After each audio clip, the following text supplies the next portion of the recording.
Question number 3 देखिए। Euclidean algorithm के प्रयोग से निम्नलिखित के महत्तम समावर्तक ज्ञात करें। तो देखिए 4 में है 135 और 225। तो देखिए इसमें हम लिखेंगे माना कि a बराबर 225 और b बराबर 135। तो देखिए यहाँ पे a बराबर 225 और b बराबर 135। तो a बड़ा है b से, तो ये क्या हो गया, a हो गया भाज्य और b हो गया भाजक। तो हम लिखेंगे, तो भाज्य को हम बीच में लिखते हैं और भाजक को इस तरफ। अब देखिए इसको भाग देंगे तो 135 से 225 एक बार में लगेगा, तो यहाँ पर 1 लिखेंगे और यहाँ पे लिखेंगे 135। देखिए इसको घटाएंगे तो आ जाएगा 5 में से 5 गया 0, 12 में से 3 गया 9। अब देखिए यहाँ पे शेषफल जो आया 90 है, भाजक से छोटा है तो अब नहीं लगेगा।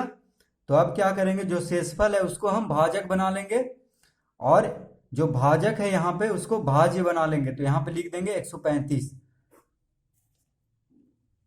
तो देखिए 90 से 135 एक ही बार में लगेगा, तो यहाँ पे हम 90 लिखेंगे और घटाएंगे तो आ जाएगा 5, 13 में से 9 गया 4 यानी 45।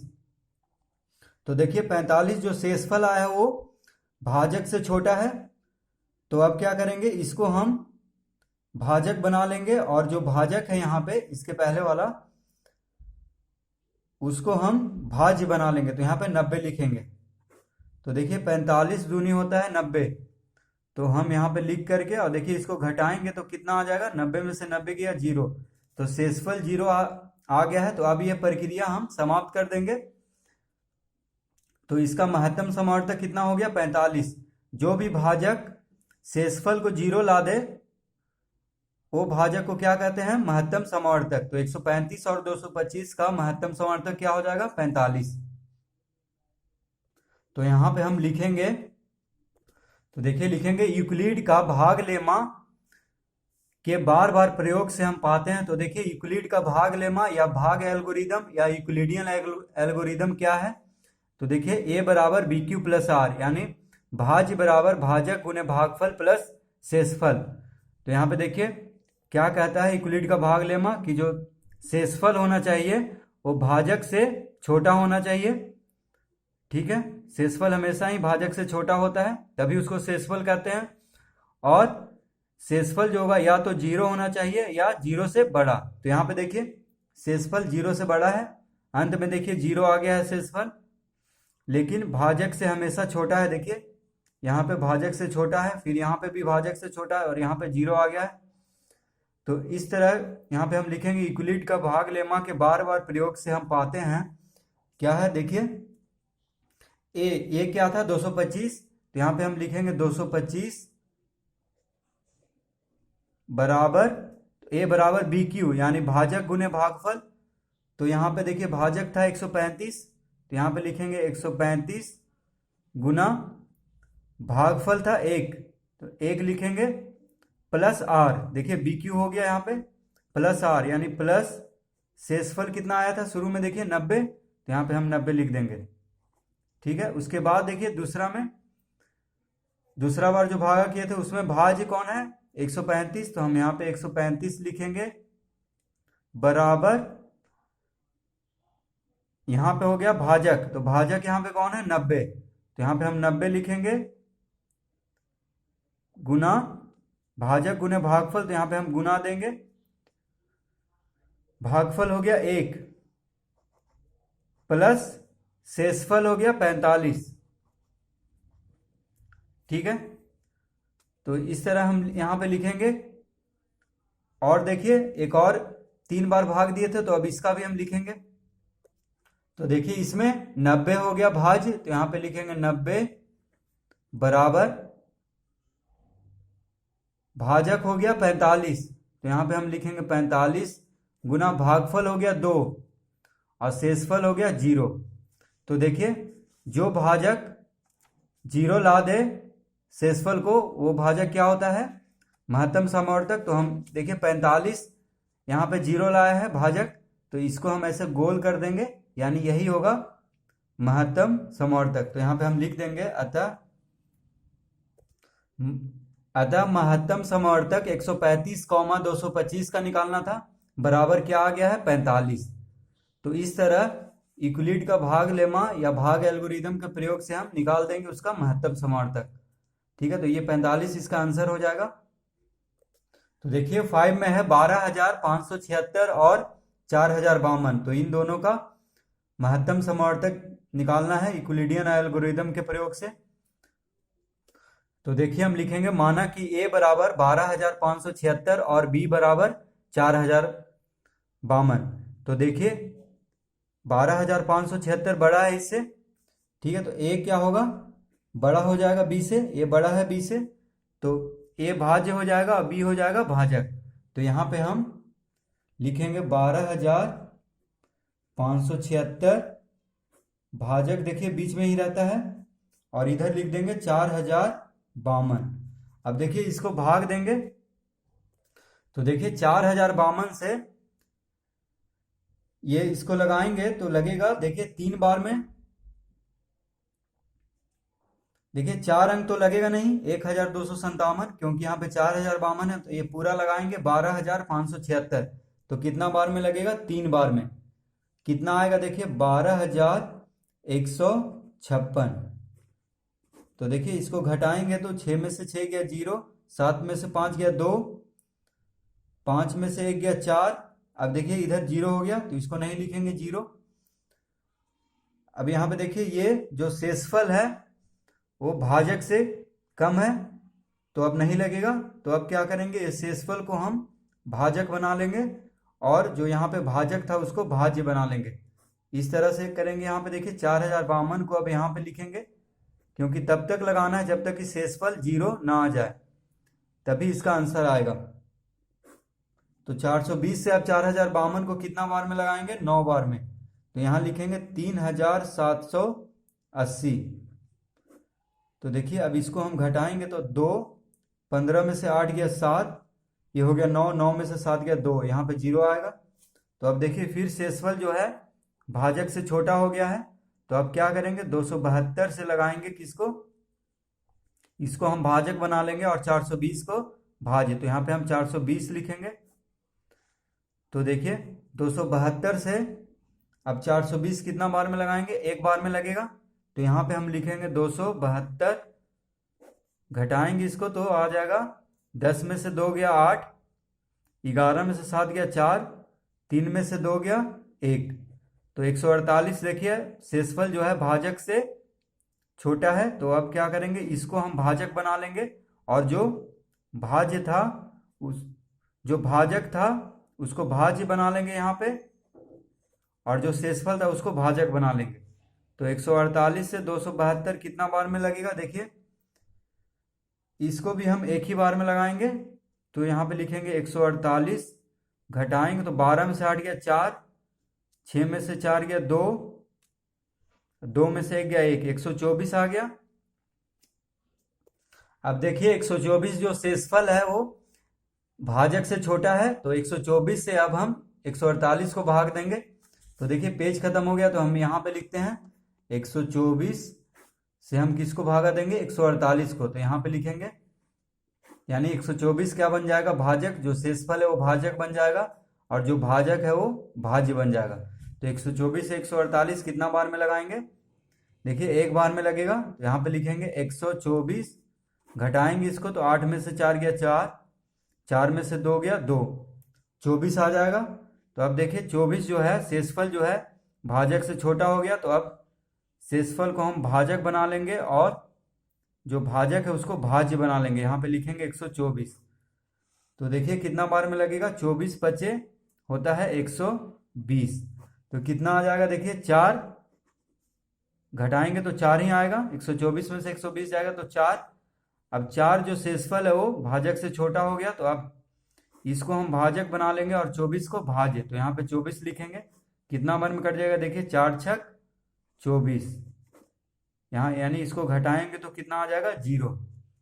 तो देखिए अंत में ये जो भाजक है 4, वो शेषफल को 0 कर दिया है, तो यानी 4 ही इसका महत्तम समावर्तक हो जाएगा। तो इसको हम लिखेंगे तो देखिए हम लिखेंगे यूक्लिड का भाग लेमा के बार बार प्रयोग से हम पाते हैं। तो देखिए भाग लेमा क्या होता है, ए बराबर बी क्यू प्लस आर। तो देखिए भाज्य बराबर ए मतलब भाज्य हो गया, बी मतलब भाजक, क्यू मतलब भागफल और आर हो गया शेषफल। तो भाज्य बराबर भाजक गुना भागफल प्लस शेषफल, जहाँ की शेषफल जो होना चाहिए भाजक से छोटा होना चाहिए और शेषफल जो होना चाहिए वो 0 से बड़ा या 0 के बराबर। तो देखिए यहाँ पे बड़ा का भी चिन्ह है और बराबर का भी, और यहाँ पे देखिए जो शेषफल होना चाहिए वो 20 से छोटा, यानी शेषफल से बड़ा होना चाहिए भाजक को, तभी वो शेषफल कहलाएगा। तो देखिए यहाँ पे हम लिखेंगे, तो सबसे पहले हम यहाँ पे जो भाज्य है ए बराबर कौन था 12,576 और बी बराबर था 4,052। यहाँ पे लिखेंगे 12,576 था, तो यहाँ पे लिखेंगे 12,576 बराबर, देखिए भाज्य हो गया ए बराबर हो गया, अब भाजक यहाँ पे कौन था तो 4,052। तो यहाँ पे लिखेंगे 4,052 गुना भागफल कितना आया था 3, तो यहाँ पे 3 लिखेंगे प्लस आर मतलब होता है शेषफल। तो शेषफल कितना आया था देखिए पहला में 420, तो यहाँ पे हम लिखेंगे 420। ये हो गया पहला भागा जो हम किए थे। अब देखिए दूसरा में 4,052 हो गया भाज्य, तो यहाँ पे हम लिखेंगे 4,052 बराबर भाजक हो गया 420, तो यहाँ पे लिखेंगे 420 और भागफल था 9 प्लस शेषफल कितना आया था देखिए 272, तो यहाँ पे लिखेंगे 272।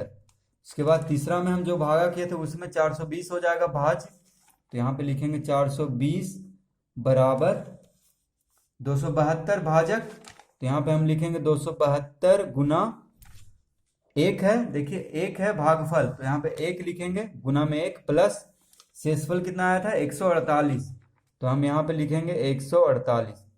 अब देखिए 272 हो जाएगा भाज्य, क्योंकि देखिए इधर वाला होते जा रहा है यहाँ पे, तो 272 हो गया यहाँ पे भाज्य, उसके बाद 148 हो गया भाजक, तो यहाँ पे हम लिखेंगे 148 गुना एक है भागफल, तो एक लिखेंगे प्लस यहाँ पे कितना है 124 है शेषफल, तो यहाँ पे लिखेंगे 124।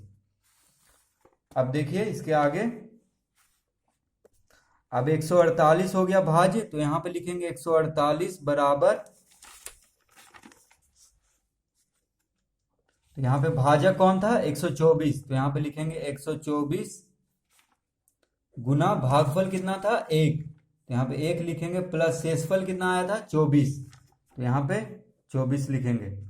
अब देखिए 124 हो जाएगा भाज्य बराबर 24 हो गया भाजक, यहाँ पे 24 लिखेंगे गुना भागफल हो गया 5, तो यहाँ पे 5 लिखेंगे प्लस शेषफल हो गया 4, तो यहाँ पे 4 लिख देंगे। अब देखिए 24 हो जाएगा भाज्य और 4 हो जाएगा भाजक, 6 हो जाएगा भागफल, तो देखिए शेषफल कितना हो जाएगा 0। तो देखिए यूक्लिड का भाग लेमा से हम बार बार प्रयोग से देखिए इतना हुआ है, यूक्लिड का भाग लेमा से हम उसी का फॉर्मूला पे बैठा दिए हैं, ठीक है। ए बराबर बी क्यू प्लस आर, तो इतना बड़ा हो गया। तो देखिए यहाँ पे ये सब देखिए भाजक है और ये हो गया भाज्य, ये सब हो गया भागफल और ये हो गया शेषफल। तो देखिए कौन सा भाजक 0 लाया है शेषफल को, तो ये इसको गोल कर देंगे, तो यही हो जाएगा इसका महत्तम समवर्तक। तो यहाँ पे देखिए जितना भी भाज्य भाजक है सबका महत्तम समवर्तक हो जाएगा 4। देखिए जितना भी ये भाज्य ये भाजक, भाज्य भाजक, भाज्य भाजक, भाज्य भाजक, ये भी भाज्य ये भी भाजक, ये भाज्य ये भाजक और ये भाज्य ये भाजक, तो सबका महत्तम समवर्तक 4 हो जाएगा। लेकिन हमसे सिर्फ कह रहा है ये दोनों का निकालना, तो हम सिर्फ यही दोनों लिखेंगे नीचे। तो यहाँ पे हम लिखेंगे अतः महत्तम समवर्तक किसका कह रहा था 4,052 कौमा 12,576 बराबर कितना आ गया है 4, तो इसका आंसर हो जाएगा 4।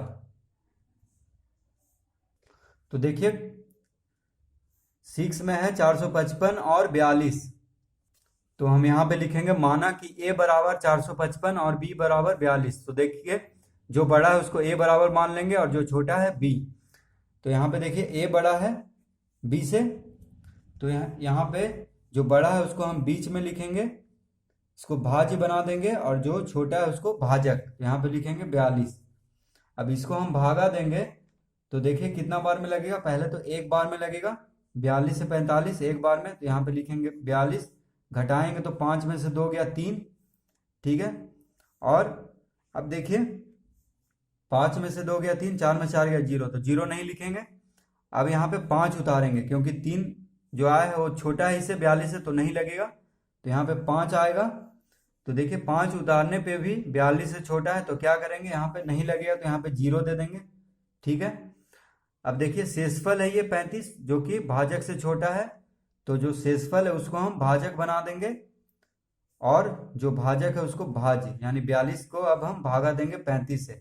तो कितना बार में लगेगा, एक बार में, तो यहाँ लिखेंगे 35, घटाएंगे इसको तो 12 में से 5 गया 7, 3 में से 3 गया 0, तो 0 नहीं लिखेंगे। अब देखिए जो शेषफल है 7 वो भाजक से छोटा है, तो फिर हम इसको शेषफल को भाजक बनाएंगे और भाजक को भाज्य बनाएंगे, तो यहाँ पे 35 लिखेंगे और इसको भागा देंगे तो 7 पचे 35।